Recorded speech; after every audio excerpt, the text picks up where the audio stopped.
Magandang araw, Travel Buddies! Ako po si Jean ng Jetliner Express at ngayon mag-uusap tayo tungkol sa Air Passenger Bill of Rights. Ano nga ba ang Air Passenger Bill of Rights? Ito po ay ang mga karapatan ng mga pasahero ng mga pampasahirong eroplano. Bakit kailangang malaman ito?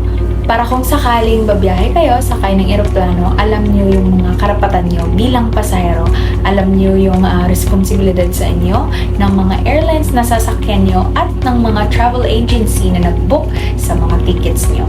At higit sa lahat, para hindi kayo madaling maloko. Una, karapatan ng mga pasahero na mabigyan ng tamang impormasyon bago ang pagbili ng serbisyo. Sinisigurado ng batas na ito na mga pasahero ng eroplano ay makakatanggap ng totoo at kompletong impormasyon bago kayo magbayad at bumili.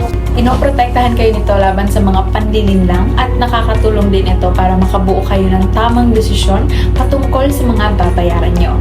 Huwag tayong maniwala agad sa mga nakikita nating promo sa social media.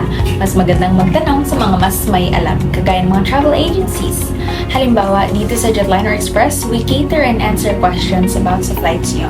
And if you are our client, even before you ask, we do our best to inform you about the details of your flight.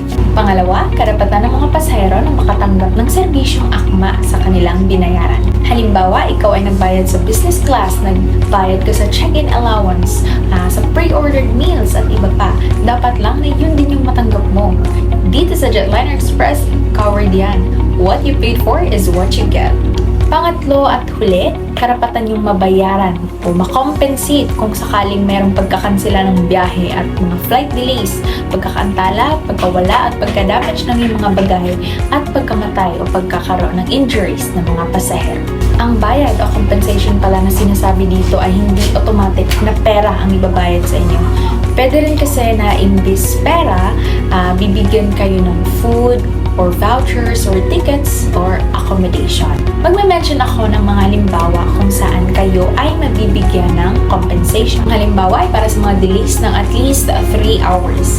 Kasalanan man ng carrier o hindi, karapatan niyo mabigyan ng refreshments or meals, libreng tawag at email, at first aid kung kailangan.